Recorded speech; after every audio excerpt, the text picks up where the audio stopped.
आज आयशा खुश थी, लेकिन पिता को छोड़कर जाने के विचार से थोड़ी दुखी भी थी।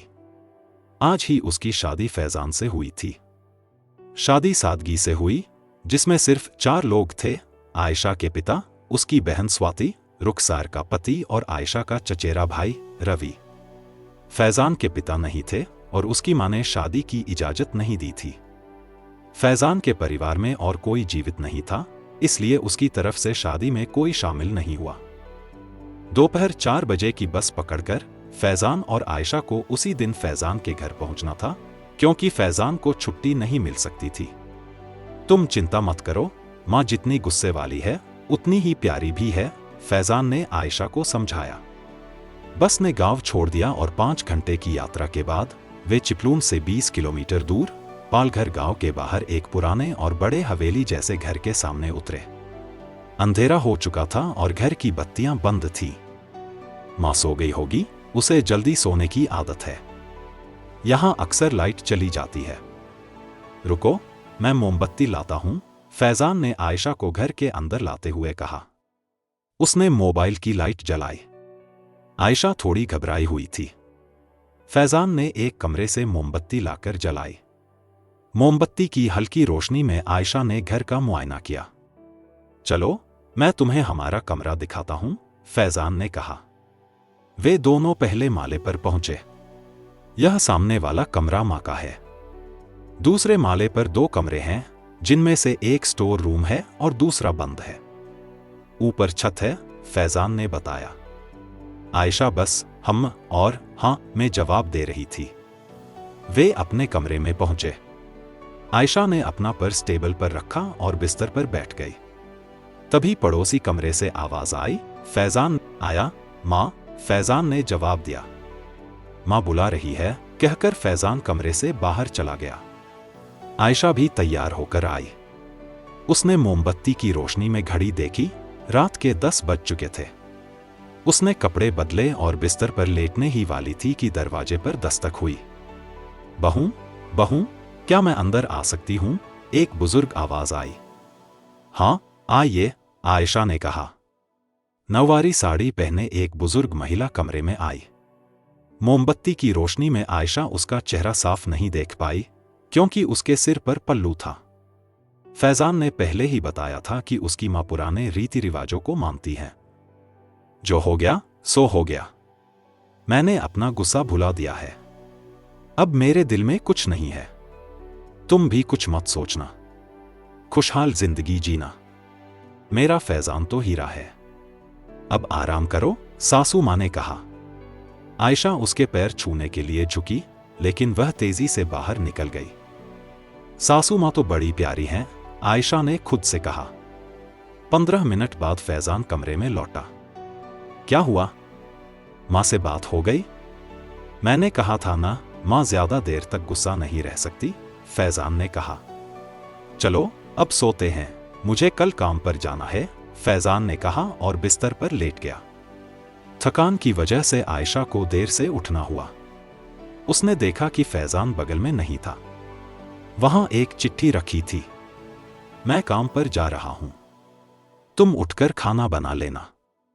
मां की तबीयत थोड़ी खराब है, वह पूरे दिन आराम करेंगी। बिना बुलाए उनके कमरे में मत जाना। आयशा ने तैयार होकर रसोई में जाकर चाय बनाई। रसोई में गजब की सफाई थी। खिड़की से पीछे एक छोटा बंद घर दिखाई दे रहा था। आयशा ने चाय का कप उठाया ही था कि फिर आवाज आई, बहू, बहू, ऊपर आओ। आयशा ने चाय का कप छोड़कर ऊपर गई। सासू मां के कमरे का दरवाजा खुला था। सासू मां खिड़की की ओर मुंह करके एक लकड़ी की कुर्सी पर बैठी थी। सिर पर हमेशा की तरह पल्लू था। मेरे लिए चाय बना लाओ, सासू मां ने कहा। ठीक है, लाती हूं, आयशा ने जवाब दिया। और हां, आगे से मेरे कमरे में आने से पहले दरवाजा खटखटाना, सासू मां ने कहा। ठीक है, ध्यान रखूंगी, आयशा ने कहा। आयशा ने रसोई में जाकर चाय बनाई और वापस सासू मां के कमरे में पहुंची। दरवाजा खटखटाया। आओ, चाय टेबल पर रख दो। मैं नहाने जा रही हूं, सासू मां ने अंदर से कहा। आयशा ने चाय का कप टेबल पर रखा और बाहर निकलने लगी। जाते जाते उसने कमरे का मुआयना किया। कमरा अजीब लग रहा था। वहां काफी धूल जमा थी, जैसे सालों से किसी ने उसे साफ नहीं किया हो। जिस कुर्सी पर सासू मां बैठी थी वह भी धूल से भरी थी। आयशा हैरान थी। उसे कई बातें खटक रही थीं। एक तो वह कमरा इतना अजीब क्यों था? सासू मां अपना चेहरा क्यों नहीं दिखाती? और दूसरी बात, वे बीमार होते हुए भी उनके कमरे में दवाई की एक भी बोतल नहीं दिखती। सब कुछ रहस्यमय लग रहा था। खाना बन चुका था। आयशा बस थोड़ी देर के लिए कुर्सी पर बैठने ही वाली थी कि सासू मां की आवाज आई, बहू जरा इधर आओ। आ रही हूं, कहते हुए आयशा सासू मां के कमरे के पास आई और दरवाजा खटखटा कर अंदर आने की इजाजत मांगी। आओ, बूढ़ी औरत ने अंदर से कहा। सुनो, मेरा खाना मत लाना, तुम खा लो, बूढ़ी औरत ने कुर्सी पर पीठ फेर कर कहा। ठीक है, कहकर आयशा बाहर आ गई। दोपहर का खाना खाकर वह अपने बेडरूम में चली गई। बिस्तर पर लेटते ही उसे नींद आ गई। फैजान ने आवाज लगाकर उसे जगाया। आप कब आए? आयशा उठकर बैठ गई। अभी अभी, लेकिन शाम के 7 बज चुके हैं। शायद कल की थकान के कारण तुम्हें गहरी नींद आ गई होगी, फैजान ने समझदारी से कहा। आयशा को थोड़ी राहत महसूस हुई। अच्छा, मां ने क्या कहा? दिन कैसा गुजरा? फैजान ने पूछा। कुछ नहीं, उन्हें एक बार चाय दी, लेकिन उन्होंने खाना मना कर दिया, आयशा ने बताया। शायद उनकी तबीयत ठीक नहीं होगी, फैजान ने कहा और सासू मां के कमरे में चला गया। आयशा के मन में जो शंकाएं थीं, वे वह फैजान से पूछना चाहती थी, लेकिन हिम्मत नहीं जुटा पाई। काफी देर तक फैजान वहीं रहा। आयशा रात का खाना बनाते हुए रसोई में थी। तभी उसे खिड़की पर किसी के खड़े होने का एहसास हुआ। आयशा चौंक गई।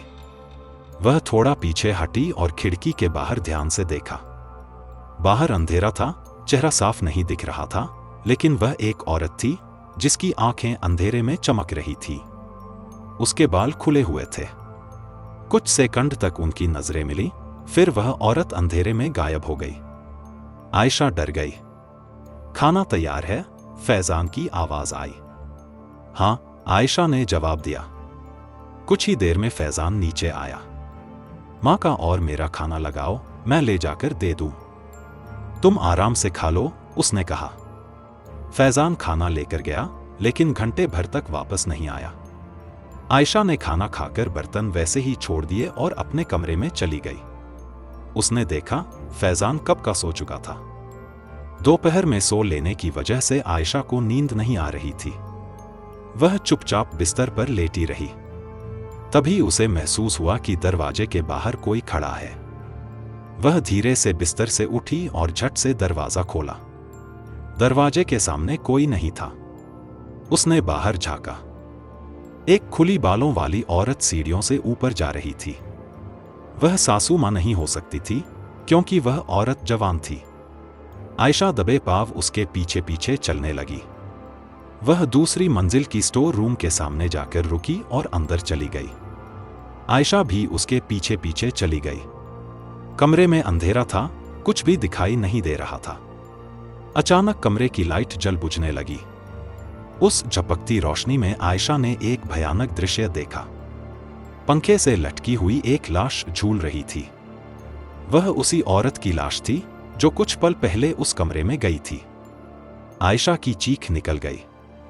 लाश पंखे के साथ गोल गोल घूम रही थी, लेकिन उसकी खुली चमकती आंखें आयशा को घूर रही थीं और उसके चेहरे पर एक हल्की मुस्कान थी। तभी आयशा को अपने कंधे पर ठंडा स्पर्श महसूस हुआ। अचानक कमरे में पूरी तरह अंधेरा हो गया। आयशा किसी तरह भागती हुई अपने बेडरूम में पहुंची, जहां फैजान सो रहा था। अजी, उठिए जल्दी, आयशा ने फैजान को जगाया। क्या हुआ? तुम इतनी डरी हुई क्यों हो? फैजान ने पूछा। आयशा ने कांपते हुए सारी बात बताई। ये कैसे हो सकता है? तुम्हें भ्रम हुआ होगा। इस हवेली में ऐसा कुछ नहीं है।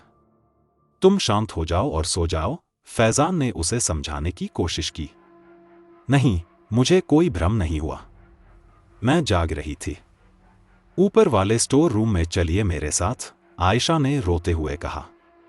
फैजान ने आयशा के साथ बाहर जाकर स्टोर रूम में झांका। वहां सब कुछ सामान्य लग रहा था। देखो, यहां कुछ भी नहीं है। अब चलो, सो जाओ। फैजान उसे वापस बेडरूम में ले आया। आयशा और फैजान दोनों सो गए, लेकिन खिड़की से वही औरत चमकती आंखों से उन्हें घूर रही थी सारी रात। सुबह 8 बजे आयशा की नींद खुली। आज भी बेड पर वही चिट्ठी पड़ी थी जिसमें कल वाली ही चेतावनी लिखी थी। फैजान काम पर जा चुका था। आयशा ने सब कुछ ठीक किया और किचन में चाय बनाने लगी। रात में हुए घटनाक्रम की यादें उसके रोंगटे खड़े कर रही थीं, साथ ही सासू माँ का अजीब व्यवहार उसे समझ में नहीं आ रहा था। चाय पीकर आयशा हवेली के आंगन में आई। उसने चारों ओर नजर डाली। दूर दूर तक कोई दूसरा घर नहीं था। चारों ओर घना जंगल और उसके आगे खेत थे। चलते चलते आयशा हवेली के पीछे के उस बंद कमरे के पास पहुंची जो सालों से बंद था। दरवाजा जंग खा चुका था। आयशा ने खिड़की की टूटी कांच से अंदर झांकने की कोशिश की। तभी खिड़की के अंदर अचानक एक औरत खड़ी दिखाई दी। अभी तक कमरे में कोई नहीं था और अचानक वह औरत कैसे आ गई? आयशा घबरा कर पीछे हट गई। यकीन करने के लिए उसने दोबारा खिड़की में देखा। नहीं, यह भ्रम नहीं था। वहां सच में एक औरत थी। आयशा के रोंगटे खड़े हो गए। वह दौड़ती हुई हवेली के अंदर गई और सीधे अपने बेडरूम में जाकर दरवाजा बंद कर लिया। उसके दिमाग में सवाल घूम रहे थे, आखिर ये सब क्या हो रहा है? तभी सासू माँ की आवाज आई, बहू, ओ बहू, आ रही हूं। आयशा जल्दी से सासू माँ के कमरे के दरवाजे पर पहुंची और दरवाजा खटखटाया। मुझे चाय दे दो, मैं खाना नहीं खाऊंगी, बूढ़ी औरत ने कहा। आयशा चाय लेकर आई और टेबल पर रखी, लेकिन सासू माँ अब कमरे में नहीं थी। बाथरूम से पानी गिरने की आवाज आ रही थी और चूड़ियों की खनक भी। आयशा को लगा सासू माँ नहा रही है। वह थोड़ी देर वहीं खड़ी रही। उसके दिमाग में सवाल घूम रहे थे, सासू माँ ऐसा अजीब व्यवहार क्यों कर रही है? तभी बाथरूम का नल बंद हो गया। आयशा जल्दी से वहां से बाहर आ गई। उसने तय कर लिया था कि आज वह इस रहस्य से पर्दा उठाकर रहेगी। घर में फोन भी नहीं था। अब अंधेरा हो चुका था। रात के 8 बज रहे थे और तभी बिजली चली गई। चारों ओर अंधेरा छा गया। आयशा ने मोमबत्ती जलाई और रसोई से होते हुए पहले माले पर आई। वह बेडरूम में घुसने ही वाली थी कि सासू माँ के कमरे से बर्तन गिरने की आवाज आई।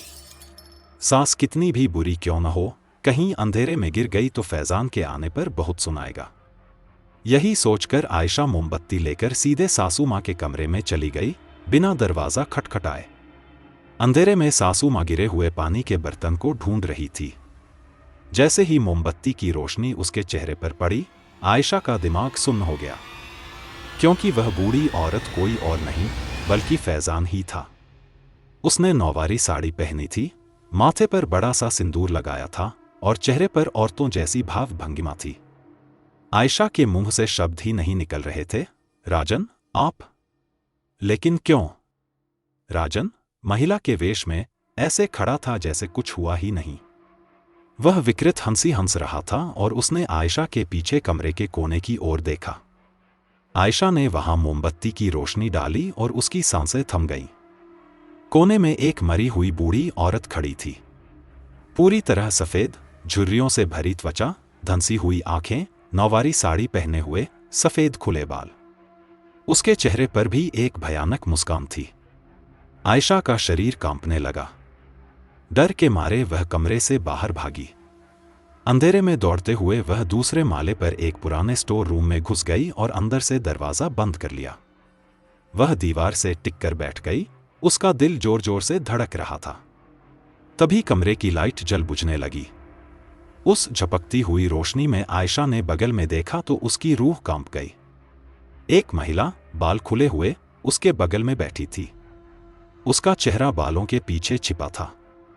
धीरे धीरे उस महिला ने अपना चेहरा आयशा की ओर घुमाया और वह आधा जला हुआ था। वह औरत चीख कर बोली, तू भी ऐसे ही मरेगी। वो और उसकी माँ तुझे भी यहाँ लटकाएंगे। आयशा ने छत की ओर देखा, वहां पंखे से लटकी उसी महिला की लाश झूल रही थी। आयशा पानी पानी हो गई, डर के मारे कांपते हुए वह खिड़की की ओर भागी। खिड़की से बाहर एक पाइप नीचे तक जा रहा था। आयशा ने हिम्मत जुटाई और धीरे धीरे पाइप से नीचे उतरने लगी।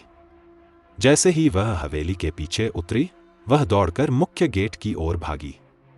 भागते भागते उसने पीछे मुड़कर देखा तो हवेली के आंगन में 5 से 6 महिलाएं बाल खुले हुए घूम रही थीं, रो रही थीं, चीख रही थीं। शायद वे इसलिए आक्रोश में थीं क्योंकि उन्हें वहां से बचकर निकलने का मौका नहीं मिला था। खिड़की में फैजान और उसकी बूढ़ी मां खड़े थे, आयशा को सुरक्षित भागते हुए देख रहे थे। आयशा किसी तरह हाईवे तक पहुंची और वहां से चिपलून पुलिस स्टेशन पहुंची। पहले तो किसी ने उसकी बात पर यकीन नहीं किया, लेकिन बाद में पुलिस ने उसकी बात सुनी और उसके साथ हवेली पहुंची। हवेली में कोई नहीं था, लेकिन सारी लाइटें जल रही थीं। तलघर, पहला माला, सब जगह पुलिस ने खोजबीन की। सासू मां के कमरे में कुछ पुरानी साड़ियां और गहने मिले, लेकिन न फैजान मिला, न कोई और। अब पुलिस दूसरे माले पर पहुंची और पुराने स्टोर रूम का दरवाजा खोला। वहां का दृश्य देख पुलिस भी सन्न रह गई। फैजान का शव पंखे से लटका हुआ था, नौवारी साड़ी पहने हुए। दीवार पर खून से 3 शब्द लिखे थे, बदला पूरा हुआ। आयशा समझ गई कि यह किसने किया होगा। पूरी हवेली की तलाशी लेने के बाद पुलिस को कुछ फोटो एल्बम मिले, जिनमें फैजान की पहले की पत्नियों की तस्वीरें थीं, लगभग 5 से 6 एल्बम। अंत में पुलिस ने हवेली के पीछे के कमरे का ताला तोड़ा। वहां जमीन में 5 से 6 मानव कंकाल दबे हुए थे। पुलिस ने पंचनामा कर हवेली को सील कर दिया और आयशा को लेकर वहां से निकल गई। जाते समय आयशा ने आखिरी बार हवेली की खिड़की की ओर देखा, जहां फैजान और उसकी मां खड़े होकर उसे देख रहे थे। बाद में पुलिस जांच में पता चला कि फैजान और उसकी मां ने दहेज के लिए उसकी पहली पत्नी को जला दिया था। उसी हादसे में उसकी मां की भी मौत हो गई थी। इस सदमे में फैजान मानसिक रूप से विकृत हो गया। वह नई नई लड़कियों से शादी करता, उन्हें हवेली में लाकर मार देता, यह सोचकर कि ऐसा करने से उसकी मरी हुई मां फिर से जीवित हो जाएगी। फैजान की पहली पत्नी वही थी जो आयशा को स्टोर रूम में दिखी थी। उसने ही बदला लेकर फैजान को मार दिया। समाप्त।